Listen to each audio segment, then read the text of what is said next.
because today we are discussing a very highly significant sector in fight against the climate change and its transport.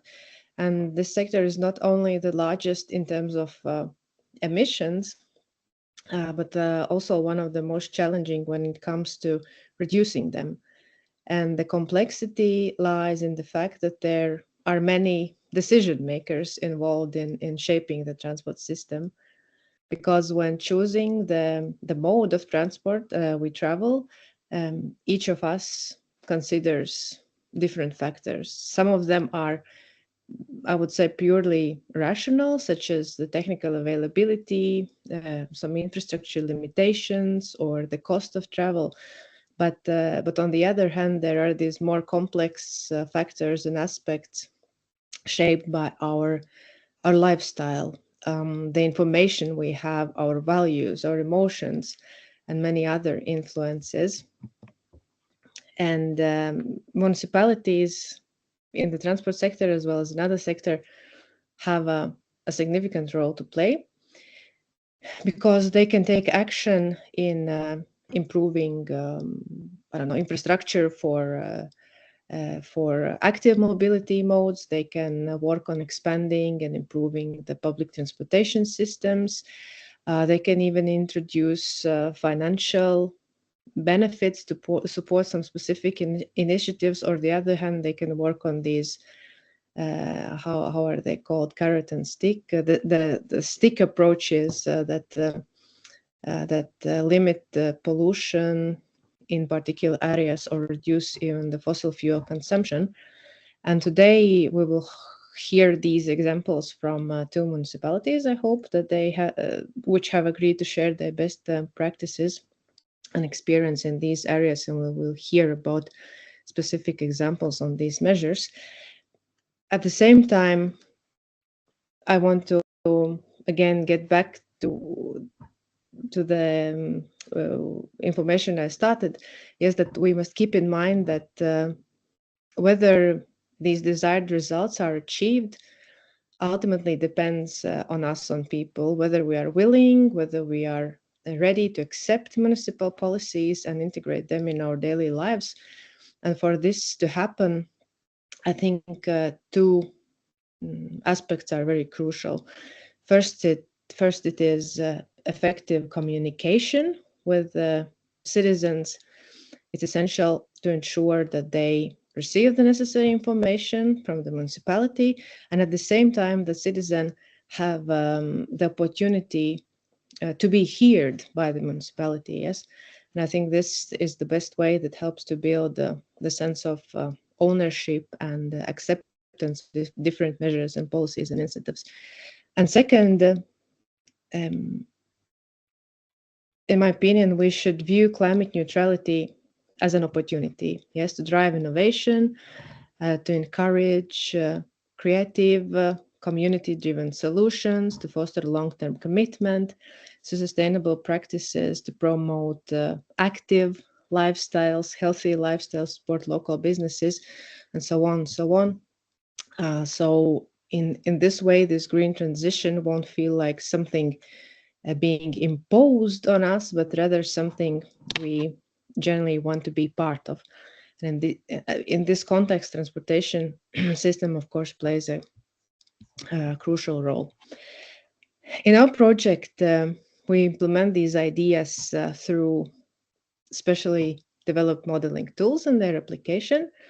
We have one tool for municipality level that enables analysis of the transport system in the context of overall municipality emissions. And additionally, we have a personal carbon footprint calculator designed to assess impact on individual level and individual choices. Of course, these tools alone, they won't solve the challenge, the problem. However, I hope that in this way we can make a small but meaningful contribution to enhancing understanding, and I hope ultimately also driving positive change in our society. So with this introduction, I wish us all a fruitful discussion, and we can then start with Tartu experience, right, Silva? Yes, thank you very much, Aiga, for your presentation. And I would like to give the floor to Raymond, telling us a little bit more about sustainable transport solutions in the city of Tartu. Thank you very much for joining us today and sharing your experiences. Very much looking forward to this.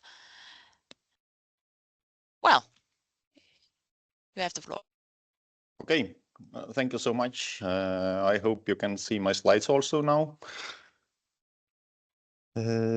We do. Yeah, great. So yeah, I send you warm greetings from the city of Tartu. So Tartu is the second largest city in Estonia.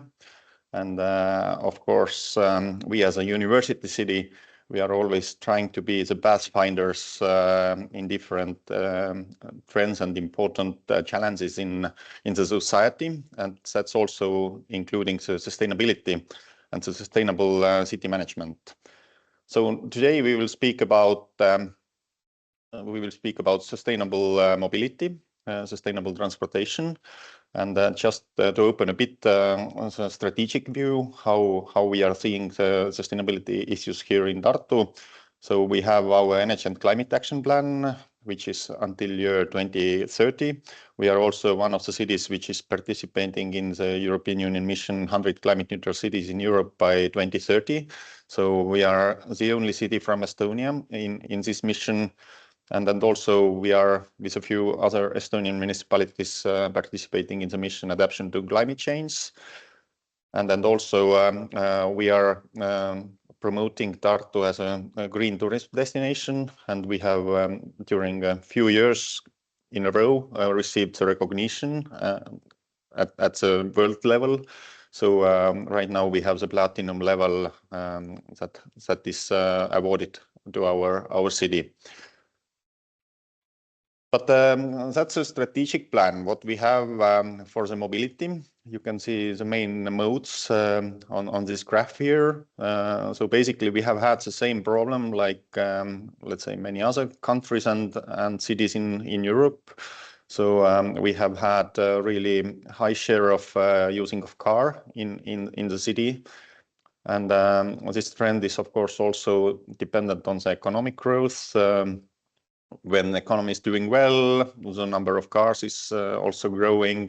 During crisis, it's a little bit slowing down, but then it's continuing again. And our plan is to change the trend so that the share of car trips in our everyday mobility share will grow. Will decrease, and the share of cycling has the highest potential. What we can see here in our city, because Tartu is a very compact city, we have 7 kilometers from one border of the city to the other. So we have about 100,000 inhabitants, plus people from the region who are continuously every day consuming our city. So we can see that especially the car trips could be replaced with cycling, and the share of public transportation and walking could be almost at the same level what it is right now. So in the future, probably it could be that all those modes will have a similar share in our modal split. So that the car trips, bus trips, public transportation trips, cycling, and also walking will have the same share almost. So regarding cycling, for the first, I have to admit that whether it's cycling or it's walking, the most critical issue here is safety. So if people are not feeling safe, they are not willing to walk or they are not willing to cycle.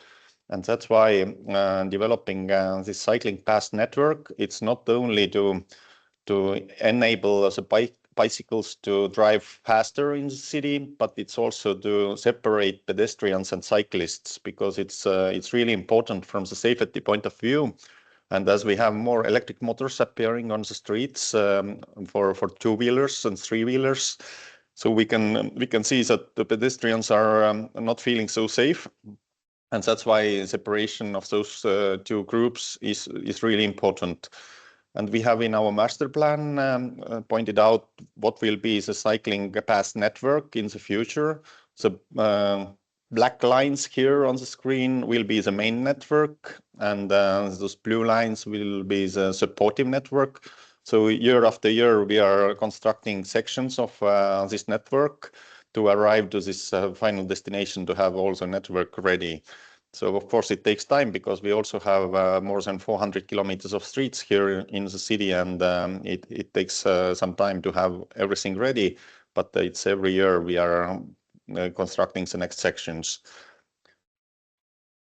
And when we are speaking about walking, for the first, of course, separation of different groups, separation of pedestrians for cyclists, that's one issue. And then also how to make pedestrians even more safe. We are using those smart solutions in the city environment. Like here, you can see the smart pedestrian crossings, what we have installed in some places already here, so that even when the weather conditions are not the best, it's still well visible for the car drivers what is happening on this crossing. And also it's giving signals in the future. It will give signals automatically to the car, so that the car will brake automatically. No need from the driver anymore to intervene. And what we have also used to have this red light on this ground, as you can see here on this photo from the right, because more and more people are using air plugs when they are walking around in the city, and they are looking on ground more than looking ahead. So therefore, these kind of solutions we feel that will help to increase the safety also for pedestrians. What we have also done to promote cycling, we have opened the citywide bike sharing in 2019, and it has actually helped a lot those people who do not own private bike and who do not have the possibility to keep the bike in their everyday life at their homes. So and we have really well functioning and well, let's say, used by a wide range of people system here in Tartu. So we have roughly 800 bikes right now. In the beginning, we had 750 in 2019. Now we have about 800, and 2/3 of those bikes are electric bikes. That is making it really comfortable to use also for people who are not so fit, and also if you're going up some hills here, it's helping a lot. We have also integrated the bike sharing with our public transportation, so that you can have a combined ticket. You can combine, let's say, taking a bus with taking a bike. It's really popular, and it's really easy to use. Because with a bus card, you can also open the bike from the bike sharing system, for example. And then right now we have altogether 100 parking stations around in the city. So we have also expanded the system to the neighboring municipalities, because Tartu is the center for the region, and also helping people from the neighboring municipalities to arrive to Tartu. That's really important. Because otherwise, if they are taking just cars, we will have more and more cars. It's not just a question of citizens of Tartu, but it's a question also of people who are coming to the city every day from other municipalities. And our system also enables to create virtual stations. That is also important. For example, when we have some kind of huge events like we had in 2019, for example, Metallica concert here in Tartu. We had 60,000 people visiting, and we created those virtual parking stations around the concert area. So that gives really good flexibility.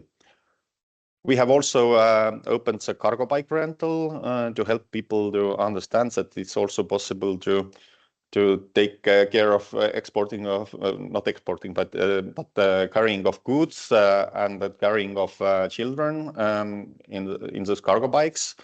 And it hasn't been, let's say, so widely spread yet here in Tartu to use cargo bike, but we are trying to create a cultural basis that people will more and more use it. But of course, it's important to have this infrastructure also ready. In case of cycling, infrastructure is basically one of the key words, because if people are not feeling comfortable or safe cycling around, then they are not willing to use the regular bike or also the cargo bike. So the next thing I would like to speak about, it's the public transportation. In our case, in our city, it's a buses, and we had the question in our head how we can have the most efficiently operated and let's say the most high quality service level offered public transportation system. So we completely redesigned it by 2019. Of course, for the first, the fleet was changed. So we have all low floor buses now to help the handicapped people also to use, or elderly people to use the buses more, let's say, easily. We have climate control system in all the buses so that you are comfortable in winter, in summer, whatever time of the year. We have autonomous heating system. Even if the engine is not working, the bus is still warm. And we have different voice announcements, indoor, outdoor, so that it's also easy to find out the information regarding the bus, where it's going and where it's coming from, so etc., etc. And then also we redesigned our bus network, and we had the database analysis. So we had different goals. Early on, we had about 27 lines. And after the redesigning, we have only half of it, so that the line network, it's much easier to understand, and it's much more logic. We had ring lines before. Now we have mainly pendle lines. We have managed to have shorter intervals compared to the situation what we had earlier. We also have faster connections now, because if the public transportation have to be competitive with car trips, then you need to be fast also. And of course, we also had those budget restrictions that we set for the project, not to have ideal one, but to have a feasible one. And we, of course, involved the citizens also to plan it. And we had different discussions from different channels with the local people to ask for their feedback, for their needs, etc. Just a few examples of the data sets of what we used to design the bus network. We had the mobile positioning data, because mobile positioning is basically showing how mobile phones are moving around in the city, and it's really giving you adequate understanding how people are moving. Then also we, of course, use the demographic data, also ticket validation data from the earlier periods. Also, we had interviews with the focus groups, and then we analyzed our development plans, legal acts, and the research results also. So it was intensive work, but it was worth it, definitely. The other thing that is important in case of public transportation is the ticketing system. So the more comfortable is a ticketing system, not only for the local citizens, but also for the foreigners, the more people are using it also. And in our buses, for example, it doesn't matter from which country you are, you shouldn't have this local bus card. You can easily use your regular credit card or debit card for the payment. You can pay in case of all the validators in the buses very easily.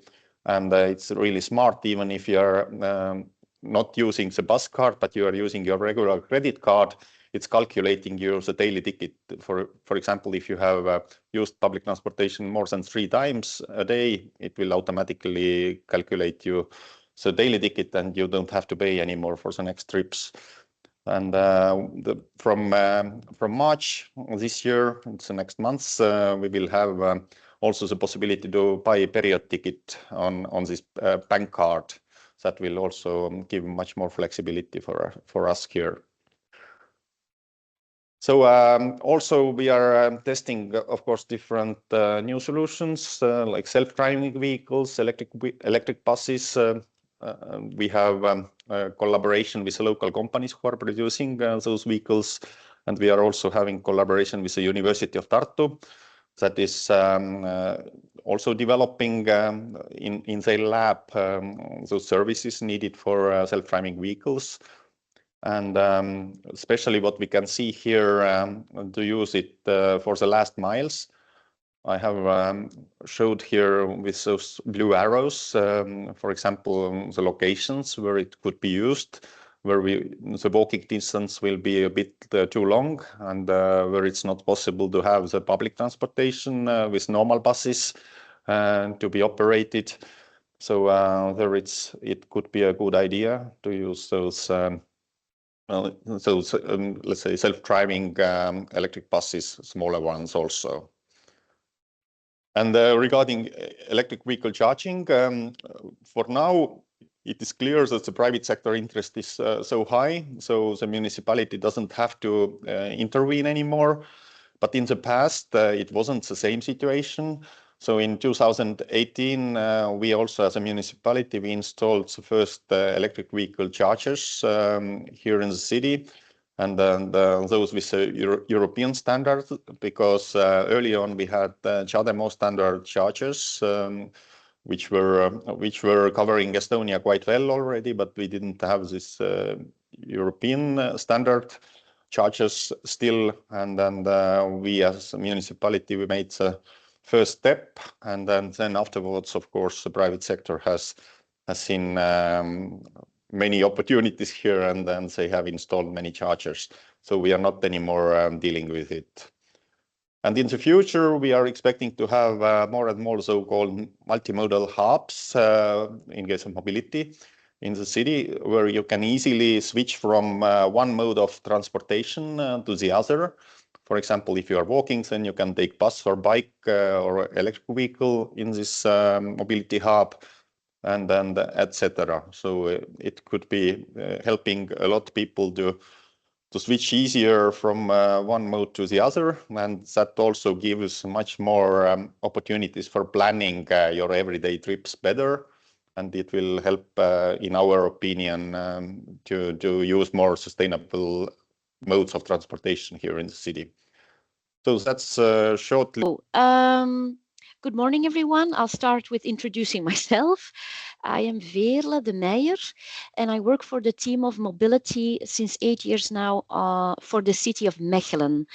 And my focus is sustainable and efficient city logistics. So in these next 10 to 15 minutes, I'm going to talk to you about logistics. And at this moment, we are a partner of the Interreg Europe project called Spotlog, which is all about defining policy for logistics. And I understood that the CommitClimate project is all about the energy transition and how to set up, to realize that, how to set up citizen engagement activities and how to create behavioral change.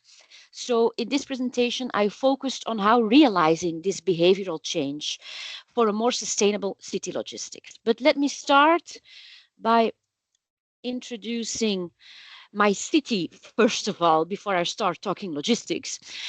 In short, we are a city, a medium-sized city situated in Belgium between Antwerp and Brussels. We have a typical medieval city center with narrow streets and cobblestoned streets, which is a challenge for mobility and transport. And we are very centrally located in the north of Belgium, with only a 10 to 20 train ride from Antwerp and Brussels. Medium size, as already said, we almost have about 90,000 inhabitants with a city center, as you can see, surrounded by neighborhoods and some boroughs. And as in Tartu, we have gone through a transition these last 20 years. Around 2000, we were a very car-oriented city with a lot of space for cars. Here is an example of our main square in the city, and we realized that we had to do it differently. If we want to become more sustainable, more livable, more safe, we have to give priority to pedestrians and cyclists and motivate people to park their car outside of the city center and go into the city by foot or with a shared bike or with a shared scooter. So we really transformed our city, and on the right hand side of the slide you see now how our main square is being designed and renovated, with a lot of space for our weekly markets and for a lot of events. Here another example of one of our squares, the before and after picture, where we focus on a safe and sustainable space with also space for greenery. We also have a CCAP, a Sustainable Energy and Climate Action Plan, and we also have the ambition of becoming climate neutral. So we are really also engaged in realizing this needed energy transition in Europe. And before I start talking logistics, a last example of what we have done in changing our mobility in the city is our Westen. The Westen is our ring road around the city center, which was a two-way ring road. And we decided 1.5 years ago to make it a one-way ring road. And in that way, we gained space to give more to pedestrians, cyclists, and greenery. And here you see again a picture of one of our cross points. And this is how it was changed. So more room for green, more room for cyclists. So a really energy transition that we made. And yeah, in general, you could say whatever, mobility, climate, energy transition, it's all about creating traffic safety, livability, sustainability, and efficiency. And when working on that, you get nice pictures as you see here on the slide. But let's talk logistics. What does it mean now? Let's talk logistics and how to create their citizen engagement and behavioral change. Before I start talking about that topic, I want to situate what logistics represents in Mechelen. We get about 7,500 deliveries per week in our city center. 10% of all traffic is logistics traffic. And if we do nothing to change this, to make it more sustainable, then the CO2 emission by 2030 coming from logistics traffic will represent 32%. And the road is still the most important way for logistics to operate. 77% of all logistics traffic is done by road. So there also we have some changes that we have to realize, thinking about, for example, logistics via waterways, which is much more sustainable. So we have some work to do within this topic. And how do we do this? How do we try to create this sustainability change? We do it according the 4 V's. Yeah, and it's the 4 V's in Dutch, but I will explain them one by one for you in English. The first V is all about verminder, how to reduce vehicle kilometers by consolidation, local and or circular economy. That's the first step. How can we reduce? If we cannot reduce, how can we shift kilometers then to more adjusted transportation means, timeframes, or new distribution systems? If we cannot reduce or shift, then we have to check how can we change kilometers to zero emission vehicles, which is verschonen in Dutch. That's the third V. And then the last V, very important in creating behavioral change, is to see how you can connect, verbinden with all the stakeholders. So how can we reduce, shift, change, and connect? And then, yeah, I want to give you some examples of what we have done. But how do we do this? How do we try to implement these 4 V's to make the transition to a climate neutral and a clean energy logistics? How have we been working on this? These last years, we have been doing this by participating in European projects and by adopting a bottom-up approach. You see now all the logos of all the logistics-orientated projects we are in now in European projects. And what does that mean, bottom-up? It is by just learning by doing. Just don't think too much, don't study too much, just test it via trial projects. in order to create awareness with all the stakeholders, for us to create knowledge and expertise. This is one of the important tasks in Spotlog. But of course, as a city, you have to translate it then finally in policy. And this is also all about behavioral change, because if you want to make people change their habits, you first of all have to create awareness. And then I would like to give you some examples of what we have done to create this bottom-up behavioral change. First of all, as already said, in the 4 V's, connect, engage with stakeholders. These last years, we have been talking a lot with logistics companies, inhabitants, shop owners, entrepreneurs. And here are some pictures on how we finally achieved in consolidating this engagement into a covenant, into a joint agreement with a joint goal. And what is our joint goal? We have decided to align on the European EU guidelines. We defined the goal to create zero emission logistics by 2030. And we wrote this down in a covenant which has been signed by 35 logistics companies and interest organizations in September 2020. And we have coupled a structural consultation instrument to this covenant. We have created a zero emission working group, and we come together 2 times a year with logistics companies and interest organizations. So yeah, this is all about starting at the beginning, taking people by the hand and talking to them and asking how can we create this needed behavioral change to come to zero emission. That's talking to people, talking to stakeholders. Another activity you can adopt to create a citizen engagement and behavioral change is by supporting activities with subsidies. Of course, it's all about the money.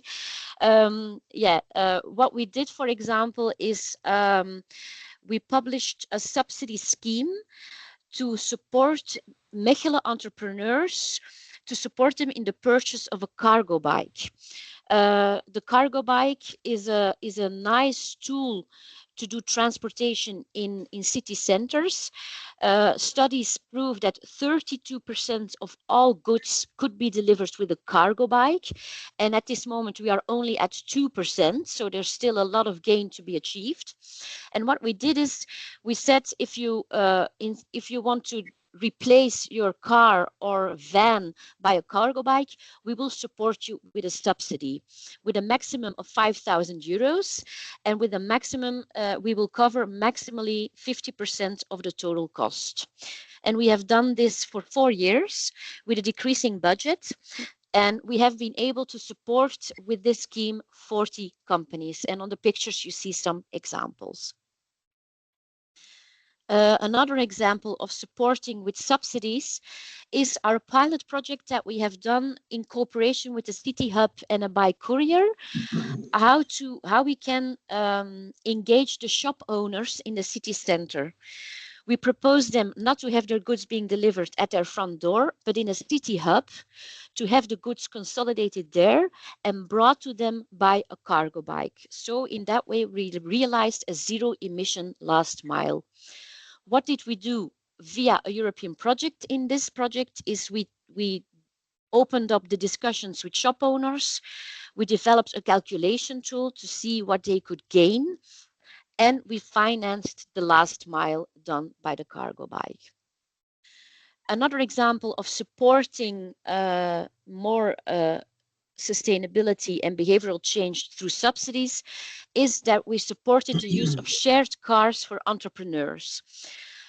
We have a shared car system in our city called Cambio, and they have 2 bigger cars, as you see here on the picture. It's not a van, it's not a car, it's something in between. It's electric, of course. And we promoted this car to shop owners in the city center to motivate them to not using their own car to get rid of it, but to use this shared car. And we promoted this by giving them 100 euros to start with it and start trying it out. because we realized that a lot of shop owners still do their own logistics. When they have a web shop, they deliver themselves the parcels, they go pick up their goods with suppliers themselves with their cars. So this is another example of how to create this change and to go for more shared and electric mobility.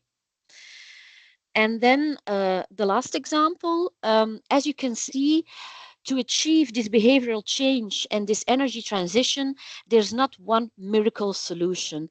It's all about taking small steps and end solutions. So to try out a lot of different things. And my last example is about how to just activate people to start using zero emission vehicles. We set up a test fleet. So we gathered together with suppliers a wide variety in zero emission vehicles, going from a cargo bike to a light electric vehicle to a van to a truck. And we just said, well, logistics companies and entrepreneurs, here they are, just try them out.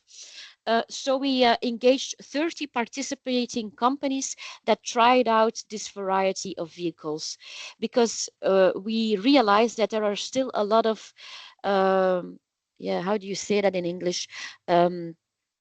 There are still a lot of wrong thoughts on zero emission vehicles. People still say it's still too expensive for me, or the range is not big enough. I will have to charge during my round, and I don't have the time for that. So there are still a lot of presumptions that are not true.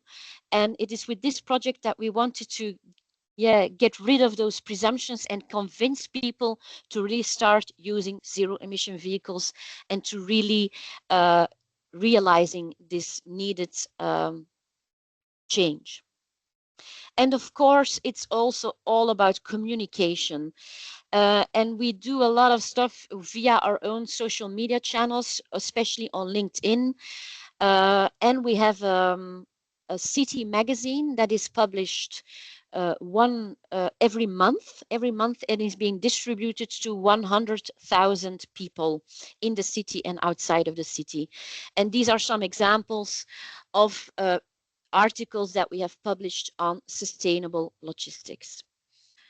So to conclude, you see that if you really want to accelerate this needed behavioral change, you need to stimulate it through a variety of activities. And there are different forms, as I explained you. There is stakeholder engagement, there are subsidies, real-life experiences, and communication. That are the 4 topics on which we have been focusing to realize this necessary behavioral change. So I hope I was able to inspire you a bit with what we are doing in Mechelen, and that